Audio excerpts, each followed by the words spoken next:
Hey, my name is Lizzie Smiley, and I absolutely love helping people connect with their calling and all the tools they need to kick roadblocks and excuses right out the door so they can cultivate the life they dream about. If you want to launch, grow, pivot, or scale your Etsy shop, or you've always wanted to develop the mindset and skills to run your own business, then I'm your girl. I've had that entrepreneurial spirit going strong since my very first lemonade stand, and now I'm a work-at-home mama with multiple online companies and a full-time Etsy shop, all while being present with my kids for the everyday chaos and most important milestones. On this podcast, we'll talk about all things business, mindset, Etsy, creativity, dazzling our customers, and so much more. There's plenty of room at this table for you, so scooch on in and let's go. I'm holding nothing back. Welcome to How to Sell Your Stuff on Etsy. I'm so glad you're here. Hey guys, welcome back to the podcast this week. I am so excited to have Preston back. You're not going to believe, since the last time we've talked to him, he was already on this upward trajectory and now he is crushing it. He's going to unfold the whole thing for you. As we get started, I want to make sure that you have tried Profit Tree's new Etsy radar tool. They have literally pulled out all of the stops and created a product research tool. And I'm excited about this because it means you can cancel subscriptions. If you are feeling really tight on all of the subscriptions, if you know that you need product research, you know that you need profit tracking, you want to be Shark Tank ready with your numbers, you know that you need a tool to help you with this, but it can get really cumbersome to be paying month after month after month. And so I just want to make sure you know about Profit Tree because it's a one-time fee of $67. That's it. And then you're going to have access to running the best Etsy ads ever because you can see the return on ad spend. Like the stats are so much more detailed than what you can get from just your Etsy shop. It's going to integrate into your Etsy login to be able to tell you all kinds of information about your shop. But now with Etsy Radar, the game has completely changed where you can go into the Etsy search results and you can see so much data about who you're competing against. And you can see what the demand is on that product. You can see what they're making on the product. It's an extremely helpful tool for a one-time fee of $67. So make sure you check that out down in the show notes. And if you really want to learn more about ads, I'm obsessed with Hannah's completely free Etsy Ads Masterclass, and I will link that below too, and she will show you how to use Profit Tree within that while teaching you how to make money using Etsy ads because it's like a learning curve there, right?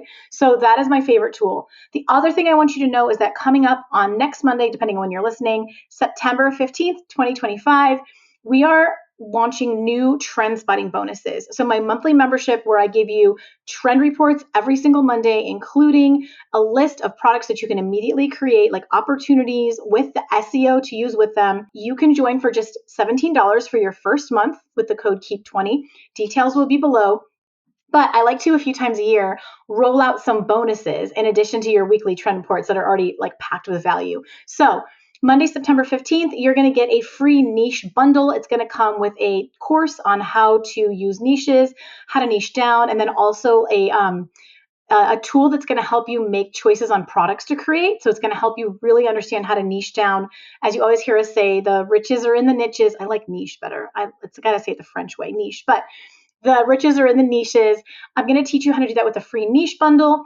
Monday, September 22nd is going to be double opportunities. So that week, you're going to get 10 product ideas to create immediately instead of just 5. September 29th, you're going to get a bonus Christmas trend spotting video so you can see what's really happening for Christmas and get those final listings up for Q4. October 6th is going to be 5 free design templates. So I literally give you a Canva template link to designs I've already created that you can use for commercial purposes, and you can just edit and tweak what I put there, make it your own, reuse it as much as you want, and that will help you get listings up. And October 13th is going to be a mindset visualization audio. So I am going to encourage you. I'm going to help build you up on the hard days. I'm going to help get you going when you're feeling tired with that audio.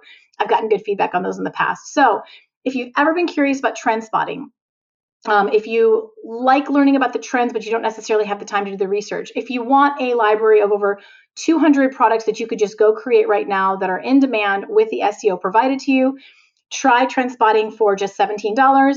And if you stay active through the 13th of October, you're going to get 5 free bonuses in addition. So it's a pretty spectacular deal. I didn't even mention, I do a monthly coaching call. So you can get on with me live with the group and get a shop audit, ask questions, get some personalized help. So maybe one of those things will be good for you. We'll see you in there, hopefully. But let me tell you about Preston so we can get into this interview. I love it when he comes on the podcast. Preston is a small town kid who loves supporting the local economy. He lives in Stamford, Texas, and his husband to Sarah, and fur dad to 3 dogs and a cat. In the past 3 years, he's served as the Chamber of Commerce manager in his hometown, helping small and local businesses grow and succeed. Also, like, spoiler alert, he's literally leaving that job now. I can't believe we gotta update this bio. He has a rapidly growing laser engraving business with a niche in making locally themed patch hats. Since we last spoke to him about his shop in November of 2024, his Etsy shop now has over 1,000 sales. He's gone from like 200 to over 1,000 in 9 months. That's crazy, you guys. He's grossing at least 3,000 a month in average sales. That was even during the slow summer months. He's now transitioned to working from 3 to 4 jobs to focusing on Etsy full time. He acquired also a small local embroidery company shop to add to his ever-growing product line, and he's testing his skills with some print on demand. So this episode for you is for you if Etsy feels like it's taking a long time. It is for you if you're in the handmade space and you want to hear about like some shipping and how we deal with some of those logistics. It is for you if you just like good vibe people. I am really, really excited to share this episode with you. So please help me welcome Preston to the podcast. Yay, Preston, welcome back to the podcast. Thank you. It's good to be back. It is always a pleasure to get to sit down and chat. I think our riffs, our chats are some of the best. Everyone loves them, and you can totally keep up. I actually have to keep up with you a lot of the time. Well, I hope Yeah. it's being nice. For me, it's nice. It's less work, right? I don't have to be the only one bringing the energy.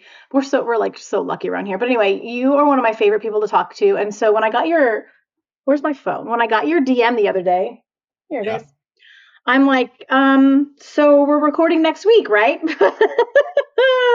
Let me see if I can find this. You interview me again. I told you last time that I'm trying to be the number one guest on the podcast. No, like one day we really need to figure out how to like make it a series. Okay. Wait, okay, so I probably should have looked this up beforehand, but this is classic you and me. Okay, no, your thing isn't here. I have where I said let's record, but I don't have. Do you have the DM that you sent me? I don't know, like Instagram ate it.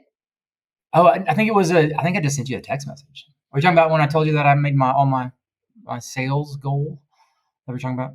Yeah. So okay, just tell them. I'll see if I can find it in text then, and so tell them what. Okay, no, yeah, here it is. Oh, I don't know why I didn't just text you back. I sent you a DM. I literally get this text from Preston. It was your birthday. Yeah. This is a different date. This is Monday, August 25th. I hit 1,000 today. 1,000 orders in my Etsy shop. It will likely be my biggest order, and it's my birthday. How about that? It was a huge win. That's a huge win, but wasn't there another DM you sent me? Or is that it? That's like, 1,000 sales. The last time we talked, Preston, where were you at? Not the last time we talked, but when you came on and we did hey, this is what happens when you stick with Etsy. That was, we were just breaking 100. It was almost a year ago. Yeah, because it was like 9 months ago. I looked the other day, and I think we did that in middle of November is when we did that interview, and I had just crossed 100 sales. Like it was in the rearview mirror, but I could see it. So yeah. And before that, we'd been working together for a while in the DMs. You were my first coaching client, figuring out what the sweet spot was going to be. And at that point, you were just starting to really see like, wow, because you stayed in the handmade space. I know we played in printables for a while, you and your mouthy printables. Yeah. But then you started with these patches, and all of a sudden it started going like last November.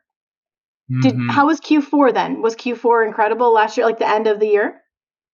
Yeah. So the end of the year, I think when we did an interview in November, one of the things that was really hitting was like name patches for stockings.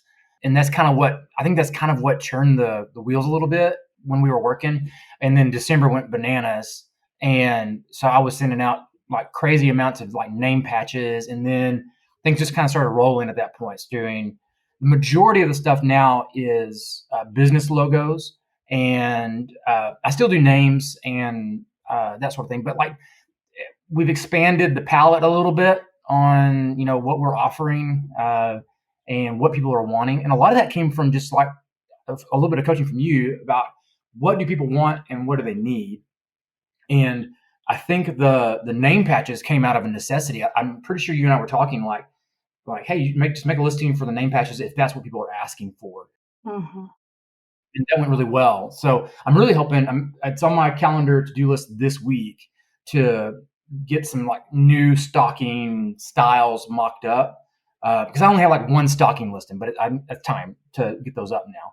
And I actually like have physical product now, like of stockings that I can mock up on my cute little mantle that I have and take some like real life pictures without burning a bunch of product. And I can actually create stuff. And then I have some, new ideas for what to do this year that's add a little bit of different value and look to what happened last year. I was too late last year. I got lucky because that one started hitting. It didn't go bestseller or anything like that, but people were buying the kind of like generic business logo patch and asking if I could put names on it. So the listing didn't really take off. But I think this year it will. I have a good feeling that I'm going to do a bestseller with it if I can get a couple that look really good. So I'm excited. I think Q4 is going to be great. Now's the time to get those up for sure. I love that you're doing that this week because it's early September. We're moving into Q4. People are already shopping for Christmas stuff like you wouldn't believe. So I'm really Yeah. excited. But when I'm thinking about the math and this, I'm not a good mental math person, but you're easily selling over 100 patches a month. Oh, more than 100 patches for sure. Not 100 orders yet. I've not broken the 100 order mark. Well over 100 patches. I mean, I did 150 patches in an order the other day. So that's been one of the cool things and just the exponential growth that has happened. It's been. I heard Cassie Johnson talking about this the other day, listening to her podcast on print on demand, and just making some things that can be bulk ordered. I hadn't expected my patches to be as bulk ordered as they are. I've set up some bulk pricing that gives people like a 10, 15, 25% discount depending on how many you're ordering. And the connections that I've made now with other people who are like me that sell hats locally, that are working with businesses. They don't have a laser, but they want to create leather patch hats like I do. And then those people keep coming back to buy. Like I have so many repeat buyers because they're ordering custom patches for companies, and then their local folks are seeing those, or they're posting them online or whatever. And so I'm making patches for them now. They are expanding into the hat patch market. So that's cool. Like I have no problem being a manufacturer now. Like I love selling my hats, and I'm going to continue to sell hats here locally, and I'll probably sell some stuff online. But I mean, I'm just happy to provide the patches for people's too. Like that's totally fine because they're paying me to do that. I'm still making money on the deal. It's an easier product. It only takes about this much space rather than a whole closet worth of space like what I have now for hats and stuff. So yeah, selling bulk orders has been a huge win for me. So like that one the other day was 150 patches that I sold, and I've got one coming up that'll probably hit this week. That's 200 patches. Those have been huge wins for me and have helped my business grow exponentially for sure. Are you pushing the local sales through your website as opposed to through the Etsy shop? No, I would say I'm mostly on Facebook with those. But our town lives and dies on Facebook. Like there's nobody going to be visiting a website. Like I have a website, but there's not very many people in the area looking for it. If they're looking for something, they're going on Facebook. So luckily, the rules are pretty loose in our Facebook community groups around here. So we're surrounded by towns all about 15 minutes away. We're kind of the center hub, and then there's 15 minutes any direction is another town. And so all of their little Facebook groups are pretty loose about what you can post. And so I share regularly in those groups, hey, I have hats this week for, our sports teams or for businesses or whatever. And usually get several sales based off of that. But with football season kicking off here, the football team's being good, hopefully. I'll sell a lot of football hats. I'm wearing one right now. That's a town just north of us. My nephew plays for. And so I go to their football games. I wear my hats and promote, and I hand out business cards when people ask. It's not as many sales as Etsy for sure, but we're gonna do well again this year. I had a banger year last year, but a lot of it had to do with my team going to state. So we went many rounds into the playoffs, and so you sell a lot of hats when town pride is at 100, and so hopefully we'll have that again. Hopefully we'll have that kind of energy for other towns. So I certainly don't mind making hats for other towns. But yeah, it's been really cool to kind of grow that market locally too. Well, and I think if it's not adding stress or work to you, like all you're just you're going to your nephew's game, and it's a natural thing to be able to sell there. It's really easy in the Facebook group. What are you when you post in the Facebook group? I think it was great that you paid attention to, what are the rules, because different groups have different rules. They're Yeah. fine with it. They love it. So what do you include in that post? It's really simple. So I usually just share one of my Facebook posts that I've posted that week. And if I feature, a town or a zip code or a team or a business that I've worked with, I'll share it to that town's page. So, like if I worked with a business here in Stanford, I'll share it to our online garage sale group that's in town, and just say like, hey, did these hats for this business. If you would like that, you can message me and we go from there. I don't have like a big order form type thing yet. I don't do enough business quite yet locally for a formalized ordering process. So I'm doing most of it by hand, and then invoicing, with my invoicing software, and keeping track of it that way. But yeah, I mean, actually, that's kind of a funny transition. I mean, the one thing that I've learned, like moving into more professionalized business, is the complexity that goes behind the scenes. Like books, man, I hate math. Like I think I may have said it on a podcast before. I took 3 hours of math in college, and that was the senior year of high school for me. And so I haven't taken an algebra course or anything since then. So all the math that I've learned is School of Hard Knocks. And so learning how to do like QuickBooks, how to invoice well, how to track profit loss margins, learning some of the lingo bookkeeping wise that you have to do as a solopreneur has been a huge like grind for me. I've finally got some things worked out, and luckily I have connections with a bookkeeper here in town where she's been very grateful to offer me, services. She works with my old job. She had worked with me, and so she's said, I'll help you out as much as I can. So that helps. But when you're dealing with more income, and I'm having to buy more stuff now, more product, especially in the embroidery business, buying more product now, you got to keep track of those books, man. Like you can't just be like, oh, I have more money in the bank this month than I had last month, so I must have had a good one. I'm having to really pay attention to like, okay, how much profit did I make? Because this is my job now. Like I'm working 8 hours a day in my hat shop, making patches and hats and shirts and everything else. Focusing on those things has been really, really important, and trying to figure out what what the heck's going on with my finances and making sure that I know what money's coming in and out has been super important. And that's been a huge growth point for me, for sure. How are you? So I completely relate to this. How are you learning about that? Are you like watching YouTube videos? How are you learning? Or just, yeah, tell me, what are you doing? Asking School of chat? Hard Knocks. Yeah. School of Hard Knocks. I ask ChatGPT. I check on Google. I watch. There's a really helpful gal on YouTube. I can't remember her name for the life of me, but she has these really helpful videos for QuickBooks. And so, but like the biggest You can link. thing, I mean, having an accountant resource is really important. She does my taxes for me at the end of the year, and so I wanted to make it easier for her because it's probably going to save me money, her not having to do all my taxes, having to go through everything for me. So now that's a money saver for me, is to kind of take the lift and figure out my book situation so that it's easier on my accountant at the end of the year. But yeah, it's been definitely a grind trying to figure it all out. Not as a math person, I'm not a math person. I'm a creative person. So it's been tough, but the money's coming in, which is good. Well, and I think it's actually helpful to hear you as not a math person say that you're figuring it out, you're finding the resources. I mean, Yeah. honestly, ChatGPT would make it so much easier. You could be like, act like my accountant and tell me, like that's Yeah.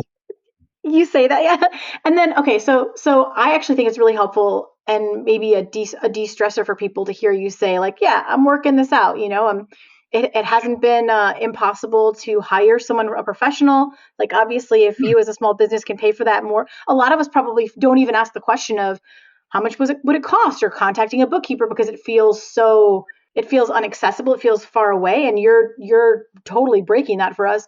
I want to go back to the Facebook post because I noticed you said you're using an invoicing software. It sounds like you're not just putting in an Etsy link. How are you providing a link for them to check out? Yeah, that's a great question. So really any POS system that you use as a market vendor, and somebody who does retail locally, I have used things like Square, Stripe, the one that I use now is called Autobooks. It's connected to my bank account here locally. Okay. They usually have some sort of payment link. QuickBooks does the same thing. You can just create the invoice and then send a payment link, and then people can pay with credit card. I mean, you can do Venmo. Venmo works. You got to be careful, I think, a little bit with it, because there is like an expectation that you set up a business account with them. They want you to pay more fees for business stuff. I don't know how closely they guard that, so please don't take that as right. Legal advice from me. Mm-hmm. But I've used Venmo. People are like, oh, do you have Venmo or Cash App? And I say, yeah, I can do that. But I try to keep it. It's much easier for me to do it through my bank account, through their software, or through QuickBooks, because it tracks it all. And most of those now, I think probably your bank, if you have a business account with your bank, they likely have some sort of payment system built into their bank account now, because they want to compete with companies like Stripe or Square or whoever. But Square's free. I mean, you're just paying a vendor. You're paying the 3% credit card fee that everybody else pays in the entire world. It's just the cost of doing business. So just start a free Square account and start taking payments that way if you're taking stuff locally. That way you can avoid the Etsy fee, right? You can kind of, avoid some of the fees. And I don't love doing that. Anybody outside of my city limits, I usually send them to my Etsy store, because Etsy is going to handle all those tax and stuff like that. So I'll make a custom listing for them, or especially if I'm having to ship something, to a couple towns over. I don't want to deal with somebody meeting up with me here in town, or me delivering to another town. So I just set it up on Etsy so that they handle all of the extra stuff. I've simplified that way. That was a hard thing to learn. Like, I have people who want to take business off of Etsy, and they're like, well, I want to do it so you don't have to pay the fees. Well, dude, I'm paying the fees regardless of where I go. Etsy is going to maybe take a little bit more than Square does, but also they're handling my taxes. They're handling the shipping stuff for me. Like, everything's in there. And so it's worth it for me to do it on Etsy and pay a little bit extra to take a little bit of hit from my. And if you use that share and save link, you're getting a lot closer down to, because they knock off some of the percentage, you're getting a lot closer down to what just a payment processing fee would be. It would be a little more, but still, it's not going to be 6.5%. It'll be like, I think they take off 2.5%, or at least 2%. Yeah. And I know there's some integration that happens with Square. I messed with that one time and I haven't dug back into it. Oh, yeah.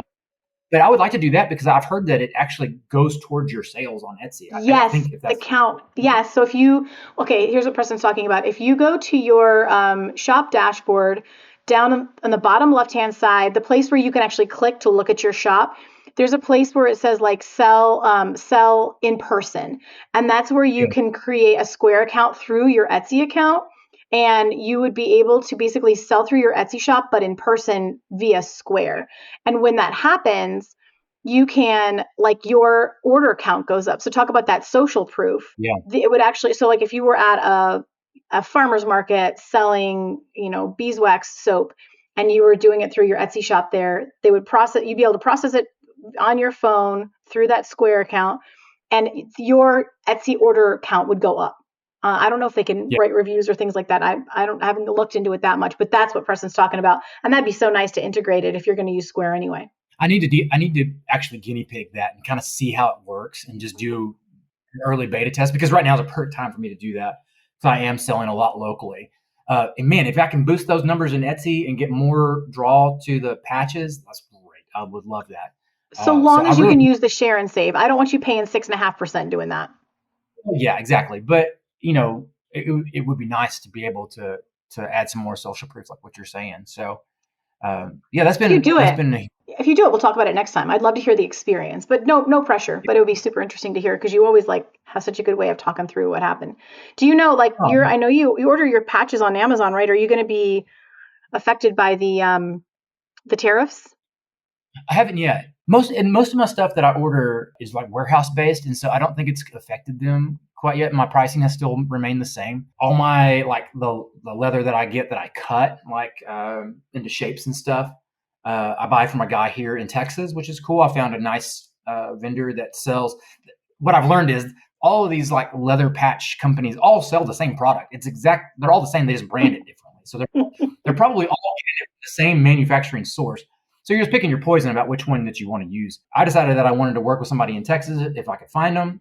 And I found this guy down south, and he has been so helpful for me. And plus, stuff gets here super fast. It's not coming from California. Like I love there's a company out in California that makes some great products. They have stuff that I can't necessarily get from this guy, but it also, this stuff that I order in Texas gets here in 3 or 4 days, as opposed to like a week and a half. So I don't hold a lot of stock. Like these rectangle patches that I'm wearing right now, I have boxes of those. Like I order those 50 at a time, and just have stacks of them. But like my sheets of leather, which I don't sell as many, I just hold as much stock as I can. I don't really want to, buy every color of everything and then go from there. So maybe that's another thing that I've learned is, and I learned this from when I started doing more and more patches. I actually got hooked up with a guy that was a like promotional advertiser. They created, if you could put a logo on it, they created it. So everything from pins to hats or shirts or whatever. So he hired me to make some patches for hats for a customer that they got. And just in passing conversation, he's like, I never carry stock. I basically have a computer and an office, and I outsource literally everything. Uh, and they make probably millions of dollars a year doing this, hiring people like me to make the things for them. So they literally ordered hats, shipped them to my house. I put patches on them, and I shipped them to the customer blind, so that it looked like it came from their warehouse. And so I'm taking that into my own like business as well. I carry hats. I have probably close to 100 hats in the closet right now. One, because I bought an embroidery business. I think we talked about this last time. And so I bought a lot of stock that came with that. So I have a lot of hats just from that era, from their business before, that I'm going to use selling at markets and stuff like that. But I only order patches and hats when I need them. I'm not with Amazon. I can get stuff here in 2 days. With the other guy, I can get it here in a couple of days. So learning just how to maximize my space, which is not very big. I'm still operating out of my house. I have basically one closet space and some shelves, to be able to not have 7,000 hats and 800 different colors of patches, is good for me. It's also good for the customer, because I don't want to create too many options for my customers. I want them to focus on the things that I do have. And then if they have a request like, hey, can you do a patch that's red? Sure, I can get some red patches for you. Let me mark that up for you. But I try to say like, hey, here's my options. I have these today. You can get them, I'll get these done today and ship them out. So simplifying your process has been super huge. And the same goes for like shipping. Shipping was a huge issue for me early on. One, because I couldn't really figure out, I really wanted to send the patches free, not free, but like the flat, like a sticker, because I had a lot of people ordering singles. And so I tried to ship them in little envelopes. I was like, well, it's about the size of a gift card. So surely I can ship it like in a greeting card. So I've got some like a whole pack of like thank you cards, and would write this really nice note and then put it in the greeting card. And I bet 90% of them got sent back to me because they were too fat, which they're not. They're not much better. And so I've changed. I've simplified my shipping too. I have basically one size box that I use, and it's too big for one patch. Honestly, it's a 4x6. But I have people who order patches, who only order one. In my shipping, I do a flat $4.50 on shipping. I'm still paying a little bit out of pocket for shipping, but it's worth it for me to pay a little bit extra, because it's like usually it's like anywhere from $4.50 to $5 to ship pretty much anywhere in the U.S. with this little box. But I had a few customers say like, "Hey, why is shipping $4.50 on a patch that's $4?" I'm like, well, it's going to get to you. I'm going to have tracking now. The boxes, in theory, in my mind, are less easy for the USPS to lose. I think envelopes and flats can get tucked away or sit into the wrong box or whatever. So I'm trying to alleviate some of those issues. So people have started paying the shipping on it. I think last time I was here with the first one, I was out doing free shipping. And then when those people were doing those one orders, I was getting screwed, because basically I'd sell one patch for $4.50 or for $3 or whatever, and then have to pay $4 shipping on it. So you'd suggested, hey, just let them pay the shipping, see what happens. It's been a life changer for me. Like they're paying 98% of my shipping costs for me, which, so if I could say anything for like physical sellers, find a packaging that works for your Standardist. product, Mhm. standardize that thing, man. Like if you have multiple different products, but they can all fit in this same size box, what I've realized is if it's roughly the same size and the same weight, the price doesn't go up on USPS. Like Right. Yeah. for one patch, it's $4.50 up to like 30 patches, it's $4.50. The price doesn't jump until like, I don't know, like a pound, which I rarely sell a pound of patches. And so learning those things has been really helpful for me because I don't stress so much over like shipping. It's all standardized now, and I can work faster and more efficiently with having that stuff already standardized with shipping profiles, and I don't have to worry about it, man. Just make stuff and send it out. Let UPS or USPS handle it from there. Are you a print on demand or digital product Etsy seller who's tight on time or still learning all of the Etsy secrets? I totally remember the days of having no idea what product to create next before I learned how to make those informed decisions so I can really identify with where you're at. I know how stressful and frustrating it can be to just create listing after listing and see little to no results. You wonder what you're doing wrong and you just want someone to tell you what to create that's actually going to sell. Where are those opportunities? So let me give you a leg up with my weekly trends and opportunities report. You just join my membership, and every Monday, I'm going to send you an email with a list of exactly what is trending right now, with a video tutorial showing you how I found those trends and how to apply them in your shop. We're taking guesswork and extensive time off of your table. I'm also going to send you 5 print-on-demand and digital product opportunities that are growing in demand right now, helping new shops make sales and still have very low saturation in the marketplace. So your tight schedule, your newbie status doesn't have to hold you back anymore. I'm going to help you earn while you learn. You can grab my free demo to start and see an example of what the weekly trends and opportunities email looks like right from the show notes. See what you're going to get, and I will see you on the inside soon. I love how you verbally process this stuff because this is exactly what keeps people from even trying and testing things. And I want people to feel more fluid. Like I want people to feel more, I don't know, like less boxed in. Like it was the Yeah, exact same for me, Preston, especially in the handmade space. You have to get your hands dirty. You can't have everything ready to go. You just cannot. exactly. You have to just trust that you're going to everything is figure outable and you're going to figure it out as you go. And you're going Mm-hmm. to do your due diligence to start. You're going to listen to the best advice, but you don't need to just sit on it for 6 months until it's perfect. Because I guarantee you, just as Preston over the past couple of years has literally just iterated and iterated and iterated and tested, like you're going to learn as you go.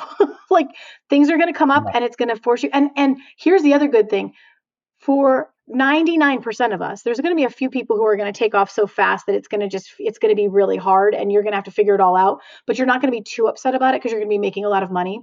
right, Most of us right. are only going to tackle these kind of things that maybe feel like a lot or overwhelming or we're not sure what to do about them. Most of us are going to tackle those one at a time. You know what I mean?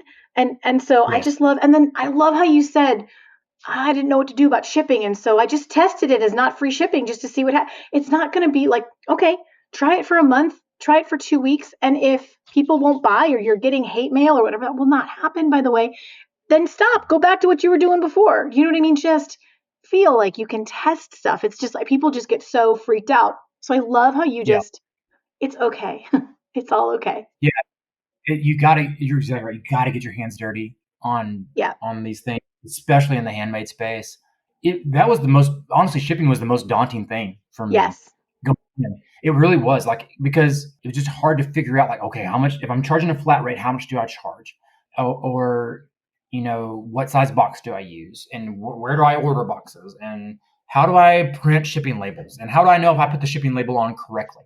The great part about it is I live in a small town, and we have a post office in town, and some very nice postal workers who I see about 4 times a week now.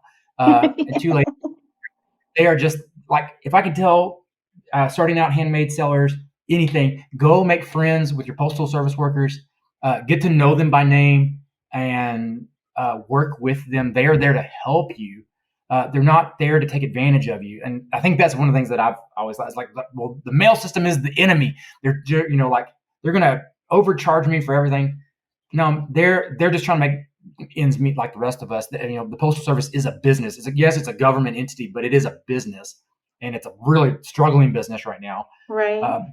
They're doing everything they can to get more customers to try to beat the Amazons, the UPSs, the FedExes, that sort of thing. So they're there to help you. And so go take advantage of them and learn from the people there. Go during a non-busy time if you're in a busier city. Try to find a non-busy time to go talk to them and to say like, hey, this is what I make. What do you suggest shipping wise? And they'll help you out. I mean, they're there to help you figure it all out and ask them like, you need to figure out things like, where do I put a shipping label? How do I know if I put it on correctly? Those such things are what they're there to do. They're there to help you. So hopefully your postal workers are just as nice as mine. I know it's not the most thankful job in the entire world, but go be nice to them. I bet you'll be surprised what you learn. Okay, so San Antonio is obviously a lot bigger than Stanford. Now I'm living like you, right? And at our farm. But in the city, we had our local post office, the one connected to our zip code. So it was a carrier from there that came out to my house every day for pickup. And those guys became like family to us. Yeah. We were saying hi, Miguel. We're friends on Facebook. I like keeping up with his family. We were such good buddies, and we would chat outside and, how are the kids? And it was so nice because I couldn't just leave my stuff on the doorstep to get picked up. We'd have the porch pirates come steal it.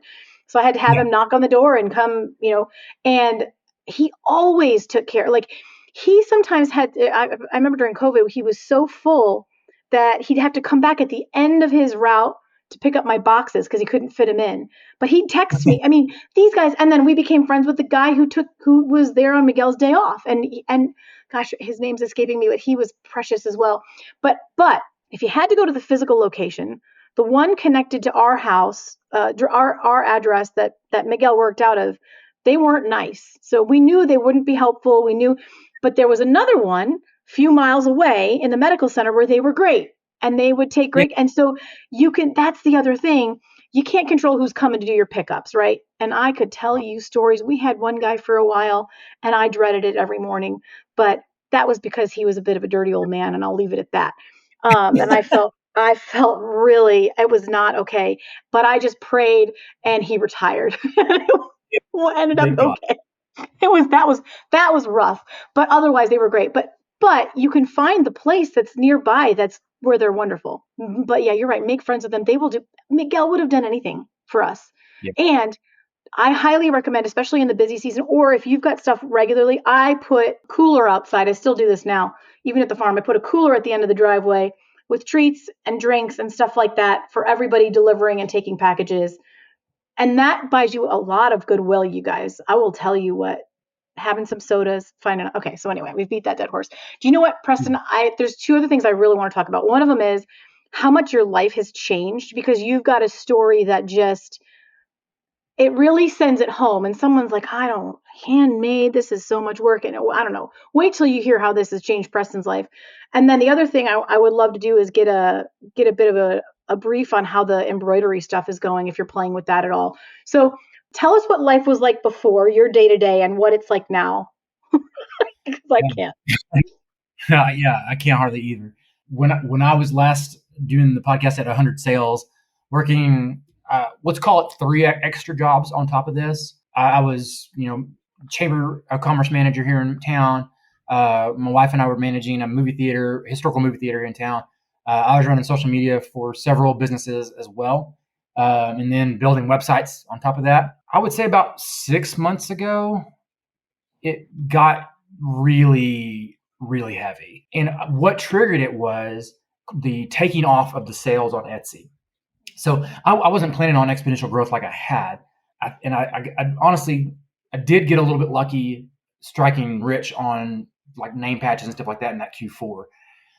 It was the wake-up call that I had was, okay, I'm making more in the Etsy shop net profit than I am making my other 2 jobs, which are 2 part-time jobs. I don't want to make it sound like I'm making like $10,000 a month on selling stuff. Like I was working 2 small town part-time jobs.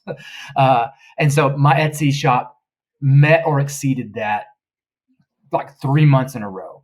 And so I had to start having some real serious conversations about what I'm capable of, because I am a little bit of a serial entrepreneur. I like I like to have my hands in a lot of things, and I've done that as a freelancer. You train your brain to handle lots of different plates at once. There was a season like last February, March, we were turning over a year at the Chamber of Commerce, and I caught myself behind, like super behind at the chamber, and started reflecting on it. I was like, well, my interest has changed. The patch shop was a side hustle, and those other jobs were my primary jobs, and were rightfully so getting the primary focus. That switched in my brain when I started making more money at the Etsy shop. Then the movie theater and the chamber job became my side hustles, and I started treating them as such. And that's not fair to them. My community, my businesses deserve better than that. And so started having conversations at that point about, okay, I need to transition some point. This is about March of this last year. So I made it through the summer. My wife and I decided we didn't want to do the theater anymore. We made a transition plan, got someone else to cover that for us. So that freed up in the weekends. This is like our first like 3 weekends where we've not done anything. Like, we've actually had free time, gone to football games. We've done stuff that we want to do rather than what's required of us at a job. And then starting this month, I'll roll off as we hire a new Chamber of Commerce manager. And so this last month, August, I had what I think is my best month on Etsy. I need to go back and double check because I had a pretty good month there around Q4 this last year. But I think this was my most profitable month for sure. That all came from, I truly feel that, focusing down, just saying, okay, I'm going to commit to this. I'm going to do it. And I worked 8 hours a day at my little shop. It's not like I'm living some cushy life now. I mean, it's Right. handmade goods are work. And so I work starting at 8 and I work till my wife gets home, take about an hour lunch break, 4 days a week. And then on Fridays, I try to work a half day. And so, we've really tried to focus on that. And that's with everything now. So that's the patches and the hats locally, that's embroidery. And so I'm grinding right now, but I'm doing it as a work day. I'm not working. I'm not going to work at night. There's no way. First of all, I'm not a night owl. I'm falling asleep by like 8:30 anyway. So you're never going to find me like grinding it out after work. But, I'm working, I'm hustling during work hours. And it's all because I'm able to focus on these things now. And I don't feel guilty dividing my conscience between several different jobs anymore.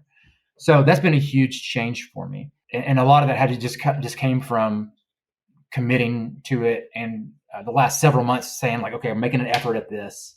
We're going to drive sales and we're going to see what happens and just kind of let things come. And I've had really good months on Etsy, meeting or exceeding my paychecks every month, which is perfect. So in the summer when nobody gets any sales, apparently. Yeah. And so I'm really excited to see what's coming up next. Yeah. I feel really excited. It may be a lot, but I've had to do some growth too. Like we talked at one point, like, hey, you got to learn how to make some more patches. So I upgraded from, I was listening to that old podcast that we did. And it's so funny talking about my little machine that I had. I have a little open frame machine. It was slow as Christmas, but I was making it work, man. Like I turned out like 75 patches at a time on it. I could do some work, but I've upgraded to 2 different machines now. And I really need to add one more because of how fast they are, of these little Xtool printer machines. If Xtool is listening, maybe they are. You can share this snippet on Instagram. Xtool, I would love to talk about another F1 Ultra or F1 Lite. I'll give you my address if you want it. So I would have another one of those machines because I've got it now where I can churn out sheets on my big machine and then little patches. I have a grid that I make those on, and I can do 10 at a time. Send them through, and while the machines are working, I'm doing other things. And so that's what's opened up now with the embroidery studio. So I ascertained that in July is when I started, like the second week of July, I started that. And it's been pretty steady, just making hats and stuff like that. So I've done some big orders for businesses here in town. I've made some shirts, worked on some bags and stuff like that. And so that's going to take some time to grow. It was never meant to be the main thing in my business. It's always going to be like a side thing. It's just an opportunity that got presented to me. And because of the success I've had in Etsy, I was able to make that purchase and level up my business. And so now I have 2 embroidery machines that allow me to make hats and stuff like that, hats and embroidered patches. And so it's been an add to my business. It's not replacing anything that I'm doing. It's just an extra thing.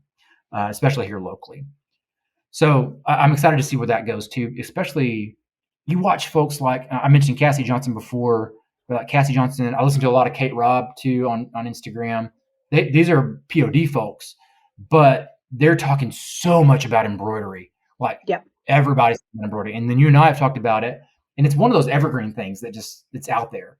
I have not quite cracked the code on embroidery on Etsy yet.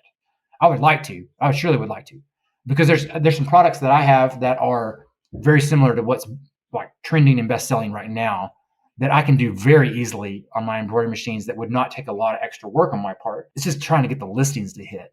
And so I'm hoping that maybe Q4 I'll have more of those listings up embroidery wise and go from there. You should post those in the peer review in the coaching group. Yeah, I actually need to. And just tag me so I can see them too. But yeah, that's something you guys in the coaching group. Preston's one of our experts in there because I trust any advice he'd give you. And people can post listings or shops or whatever they need in there. And then we also have a coaching call where I can take a look. But that would be really interesting because I don't see why we can't get you embroidery bestsellers. Yeah, and I would love that. The other thing that I'm working on now is I've talked before about just like having some faucets that I can turn on and off as I need to.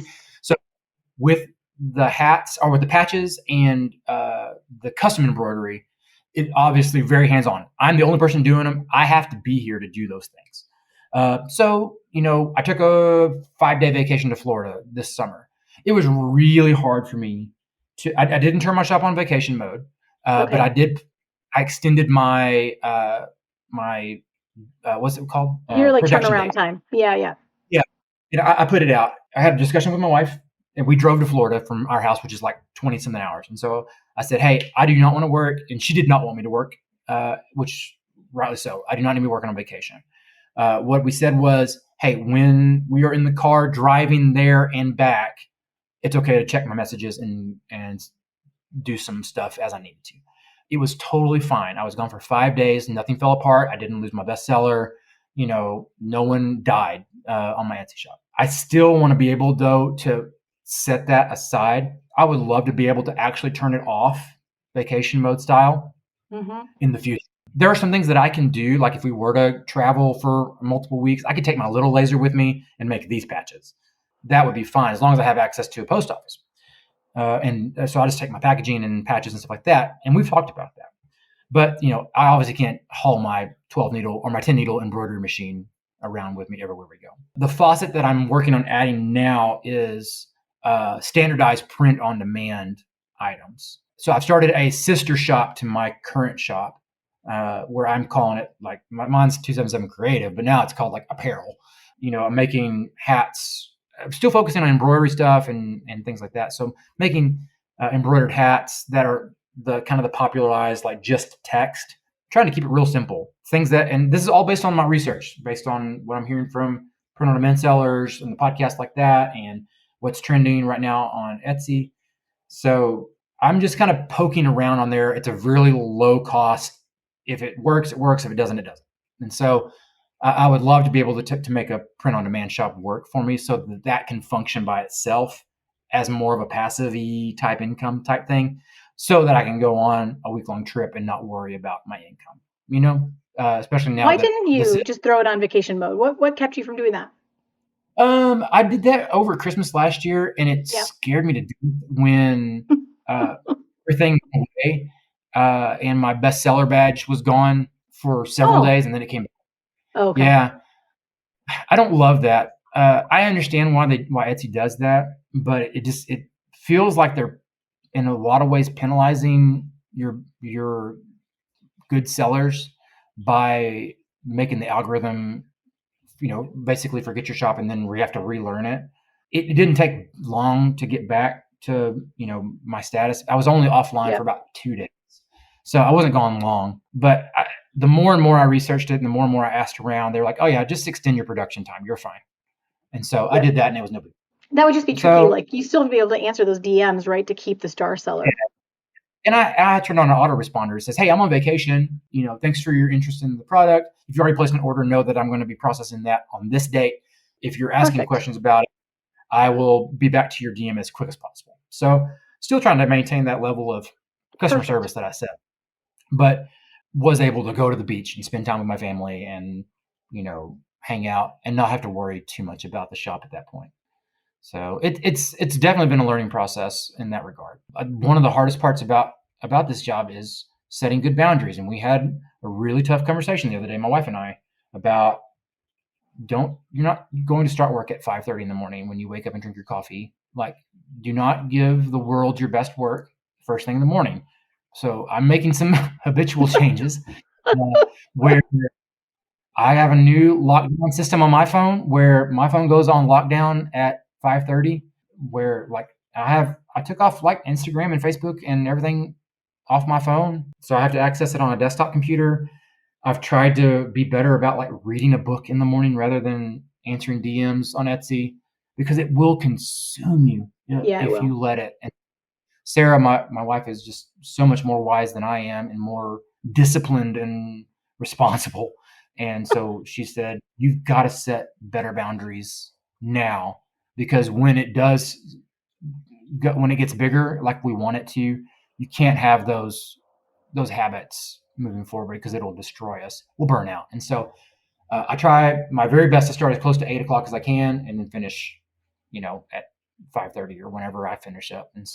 And then taking those half days, because my wife only works a half day on Friday. So I'm trying to work a half day as well, trying to meet that schedule. And we have an understanding that, hey, I may have some stuff that needs to get done Friday before the mail goes out. And in that case, I'm going to try to hit some stuff. But if I do that, certainly not working any Saturdays or Sundays if I can avoid it. It sounds admirable, but it's been a bit of a slog, to try to learn those new habits, especially somebody who's chronically online. Just, if I could say anything, just set some good habits early on, because when it does take off, you want to be able to have a good mental health and a good physical health to take care of. Make sure that this thing is a long-term business and not just, because I've learned a lot about burnout the last couple of years. I didn't think I was burned out, and I was. And so setting better boundaries and protecting yourself, especially as you're having more success, it's really easy to let those reins loosen up, because you're like, oh, if I'm just make another listing this morning, maybe I can make another sale on that, make more money. Just focus your time as best you can and go from there. Are you brand new to Etsy, about to get started, or struggling a bit to find your groove? What I'm about to say is just for you, okay? I can completely relate to where you're at, because I think I can help you achieve success faster. When I first started my Etsy shop, it was not one of those success stories that we hear on the big YouTube channels, even on this podcast, where I just had crazy success and it took off right away. All right. I all but failed for my first 6 months, just like a lot of new sellers. And so it's very relatable. And the issue for me was I didn't understand demand, for one. I didn't understand SEO. I was way too broad in my search terms. And I didn't know how to position my product so that customers just couldn't help but click add to cart. And so once I learned those things, I went from making about $25 a month in sales to $6,000 a month and up. And in the holidays, I would even have $13,000 months, like at my shop's peak. And the thing about me, if you've been here for a minute, you already know this. I'm a terrible gatekeeper, okay? When I figure something out, when I crack a code, when I get excited, I cannot help but tell everybody who wants to listen. It's like either my best asset or my toxic trait. I can't decide. But I put everything that you need to know to fill that beginner knowledge gap into a low ticket, just under 3 hours beginner course that I have called 6-Figure Secrets to Getting Started on Etsy. In it, I'm teaching you how to find what's in demand for your niche, how to find and use trends, how to start your shop if you're worried about that part, SEO strategy to find the micro niches where the opportunity is, how to understand the Etsy algorithm, and a ton more. The whole thing is bite-sized videos, not long form, just small bite-sized videos, zero fluff, and to the point. You could get the course today, go through the less than 3 hours over the next couple days, launch your shop this weekend, and have sales coming in as soon as Sunday. So let's get you the few missing pieces of the Etsy success puzzle, those little tweaks you need to make so you can start making the sales that you deserve, because I have never been more convinced that there is room at this table on Etsy for everyone. And the opportunity is so ripe right now. I am in the numbers, in the data every day, and my mind just keeps expanding on the possibilities, okay? So as a special treat, use the code SAVE50 to save $50 on the 6-Figure Secrets course today. That's $50 off with the coupon SAVE50. And by all means, DM me or shoot me an email when those sales start popping, because I want to celebrate with you. I will say though, I mean, you guys getting your weekends back is life changing. I'm thinking about even some different scenarios, like some parents listening who they don't get to go to any of their kids' games or do anything with their kids over the weekend because they've got that second and third job. And the way you've done this so wisely, Preston, you have never approached any of this with desperate or urgency energy. You've always been just very open-minded and diligent, and you're just like, I'm going to test and I'm going to trust. I think it helps when you're like us and we've got kind of that entrepreneurial bug. Do you know what I mean? Like Mhm. it is not it is not work for me to test things and have them not work. It is play. And I think that Yes. that mindset is what makes the entrepreneur able to stick it out. You know what I mean? Because otherwise it's just a grind. If you were Yeah. that in a traditional job, that kind of thing will just wear you out. To your point about burnout, you'll just get run ragged. But if you can approach it as play, if you could not make this like just like Preston, he had a really full plate with all of these different things, but he wasn't trying to make Etsy in a desperate situation solve a financial problem. He let it play its part and grow into that. And he had to wait for that point of tension of this is making more than my part-time jobs.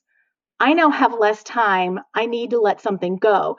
And letting the business make that decision for you rather than trying to do it out of a desperate. And I mean, don't get me wrong, I understand people have money stuff.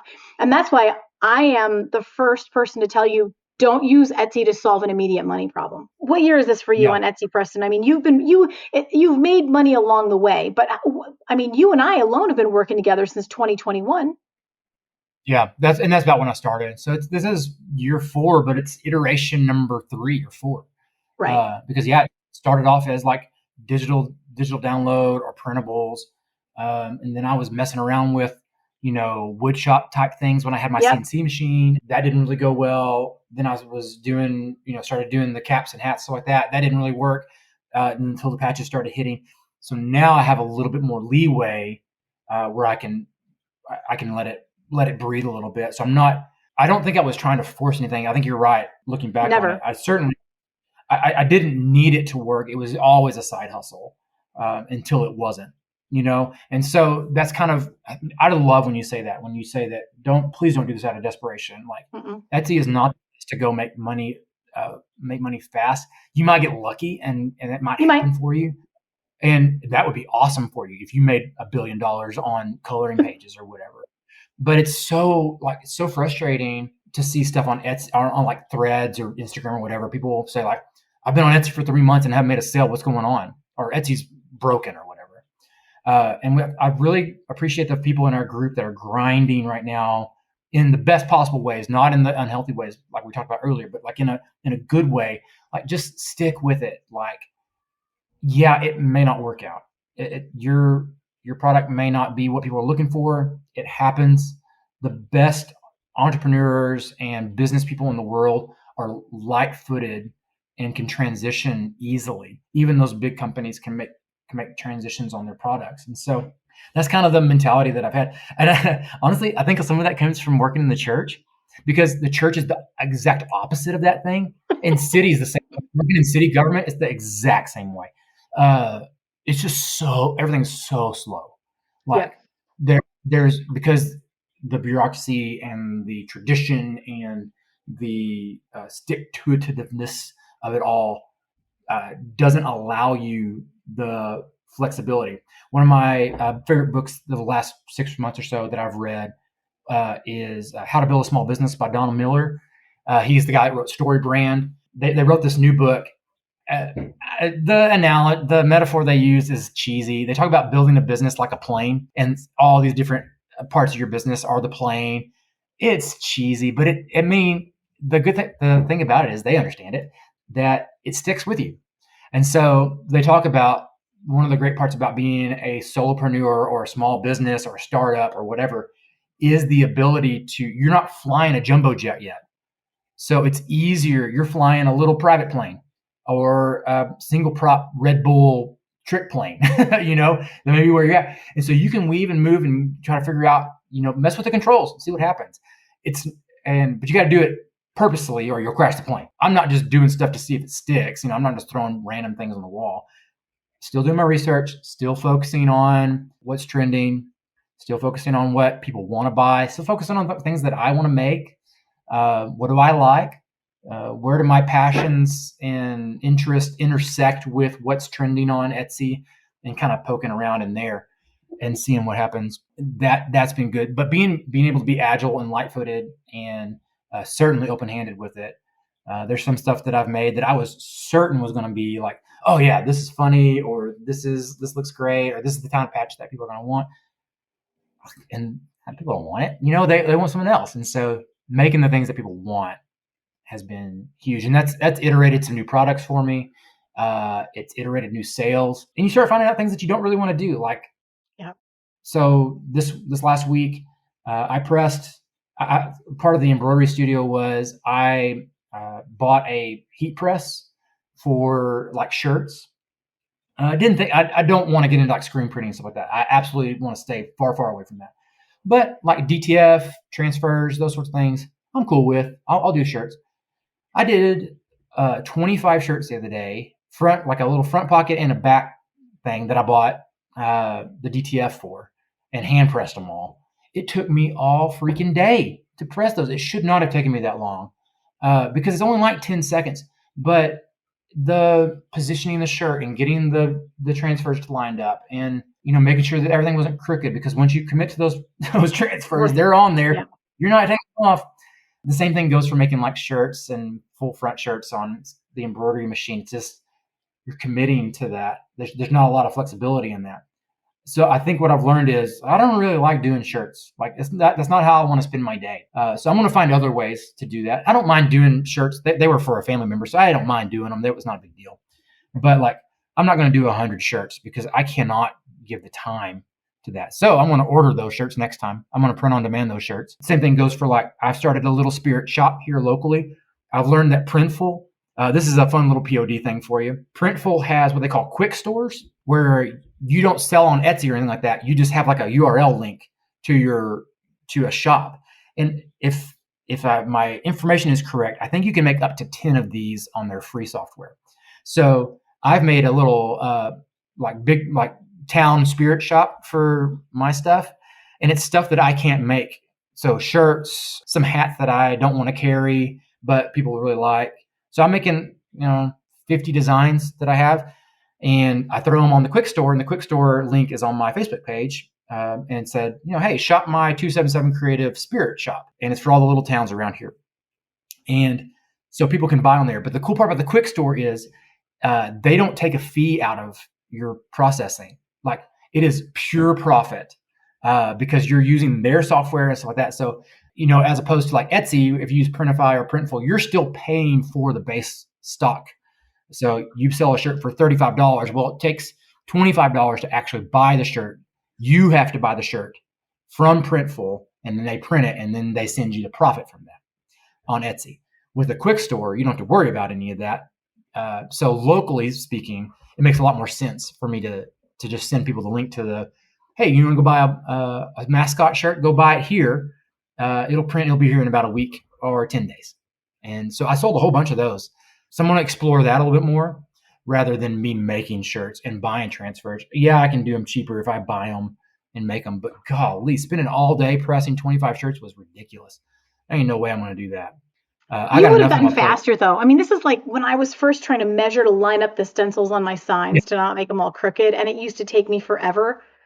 1,000 signs later, it was like, okay, super quick. But still, there's something to be said for, I don't enjoy this. I don't even want to, I don't have the capacity to want to figure this one out. And that's okay, too. Right. Yeah. And I'm not saying I'm never going to do it ever again. I'm going to make some shirts for somebody else. Another business asked me to make a handful of them. So we're going to keep trying it. But I'm not saying, I'm not going to tell anybody I'm a shirt shop yet. We have another shirt shop. He does a great job at shirts. And that's kind of been his bread and butter, is making shirts. I'm going to let him do that. I'm not going to fight with that production. If there's small runs of stuff, I'll do it.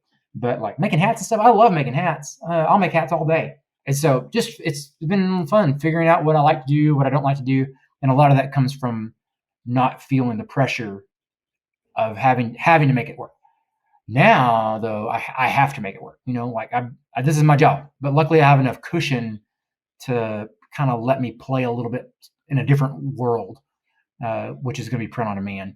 And we're going to see what happens. And I'm really hoping that I can make some stuff churn in Q4. Because I think that understanding embroidery now and getting a better design sense in apparel, I can create some things that people really would like. It's just a matter of making it sell. And so it's kind of fun starting, a second shop that I think is going to churn out some money for me, which would be good. So we'll see. Maybe I'll come back in 6 months and it'll be, it's like, hey, I shared it on the Facebook or on our school group and it worked out.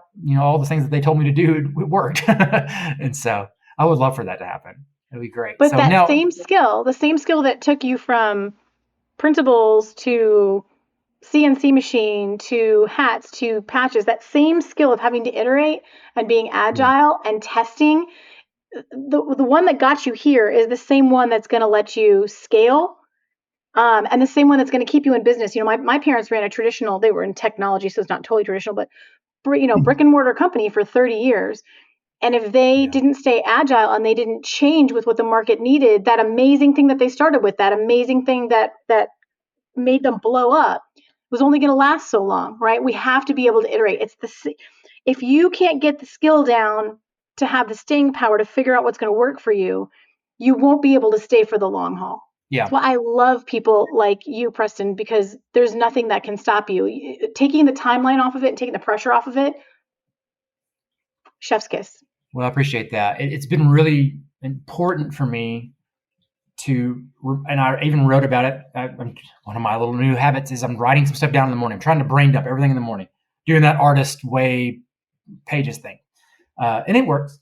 But one of the things I wrote down the other day was stop comparing yourself to businesses that are 7 years ahead of you. Oh, yeah. Because there are some hat shops that I love on Instagram. There's a guy that I like, man, he started where I started. He had 2 glow forge machines. Him and his wife started in a garage, and now he's got a full-blown shop. But that was 7 years ago when he started. He's been doing this. He's been doing the hustle for 7 years. And then another company I was comparing myself to, I was like, I can't beat their prices. And so I started looking at it. I was like, well, yeah, because they're a freaking warehouse. Like, they have 14 machines.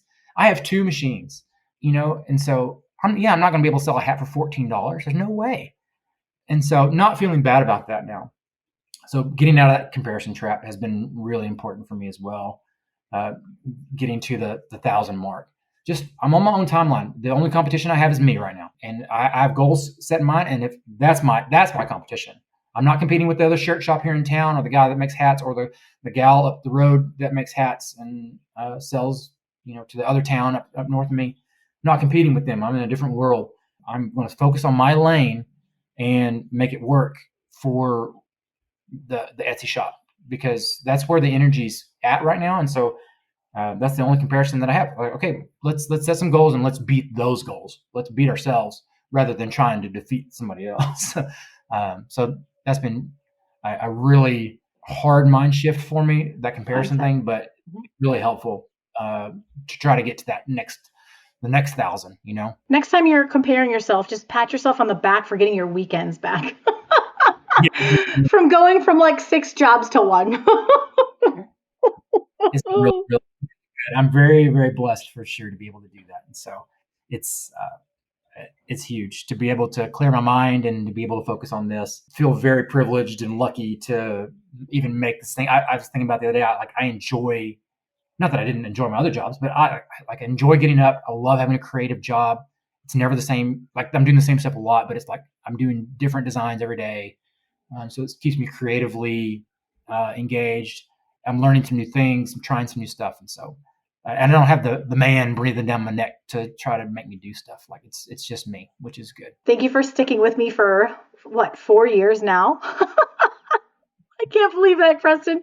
And thank you for being willing to so vulnerably just come on and share your experience. I think your whole story is so healthy and so inspiring, and so just, I think, the way that Etsy was intended to be, and I love that, and I love sharing it. So thanks for being willing to come hang out and pass it on to the next group. I appreciate that. It's been great being a part of the community, to meet folks that are on the front end of making sales. I know we have folks in the group that are like, hey, I made 10 sales I hit my 10 sales mark or 50 sales or whatever. And yeah, just being really grateful for like where we've been and where those folks are headed. It's a cool community to be a part of. I love getting to have known you, and yeah, let's sell another 1,000 and we'll come back and do it again. We'll see where the next 1,000 leads us. And we're going to get that print on demand shop cranking. I can't wait for you to have that story as well. You guys, thank you so much for listening in. I know you love it when Preston comes on the podcast. He's such good people. So I'm so grateful for the friendship. But if you've stuck with us for the past hour, just thank you so much. Your time is really valuable to us, and we just love sitting around the fire chatting with you. We love that we get to connect with you in this way. So I hope everything is going well in your world. And until next week, go make something awesome. Take care, guys. And that's a wrap on this episode of How to Sell Your Stuff on Etsy. Thanks so much for hanging out with me today. If you're looking for more resources, head on over to howtosellyourstuff.com, where you'll find podcast show notes, all the links from today's episode, the blog, courses, coaching, and more. If this episode was helpful to you, awesome. The greatest compliment I can receive from you is a rate, review, and subscribe on this podcast. Not only will it allow us to connect again on a future episode, it lets me know I'm providing you with value and helps other people find this content more easily. From the bottom of my heart, thank you for your support. Have a great day and see you next time.